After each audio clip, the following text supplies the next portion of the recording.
Thank you, Dave. 9 minutes after 8 right now. Gene Cernan, longtime astronaut, many exciting missions into space. He was the last American, the last person to be on the moon back in 1972, and he's helping us look at yesterday's shuttle disaster this morning. He's at KTRK in Houston. Hi, Gene. Good morning, David. Gene, there was a headline in a New York newspaper this morning, in the New York Daily News, as a matter of fact. It said, and I'm quoting, the shuttle, quote, the shuttle looks like a lemon, unquote. What's your reaction to hearing that quote, or if you were to read the quote? Well, I hadn't heard it until just this moment, but it's obviously very short-sighted. The triumph, the accomplishments that the shuttle has brought this nation and the people of it that are to a great degree yet unrealized, phenomenal. I don't know how anyone can print. I'm not even sure that that's newsworthy. Wayne, what do you think the effect will be? Gene Cernan said a while ago he expects that it'll be at least a year, maybe more, although he doesn't have much more information or any more than we do at this point. What do you think the effect will be on the shuttle program?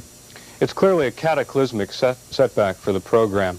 I must say that I'm appalled to hear some of the reactions by politicians in the past 12 or 14 hours. A sort of cowboy attitude of, well, we've got to get back on this horse and ride it around again.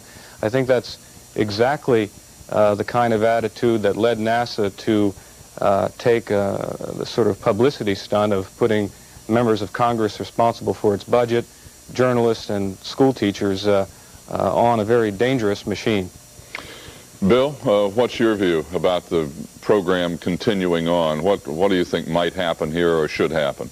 Well, I agree with Gene Cernan, who was on earlier, that there's going to be 1 to 2 years, I say at least 2 years before this thing flies again. But just to follow on with something that Wayne said, Senator Garn of Utah was on here not very long ago explaining how sorry he was that all this had happened.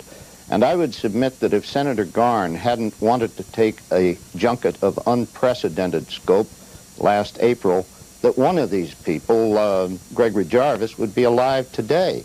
Gregory Jarvis was bounced off the April flight to accommodate this man on a junket, and I said at the time editorially in my newspaper, why is it that the sanitation commissioner of the city of Chicago never wants to take a ride on a garbage truck? Gentlemen, thank you both for joining us this morning from Houston and Washington. Thank you.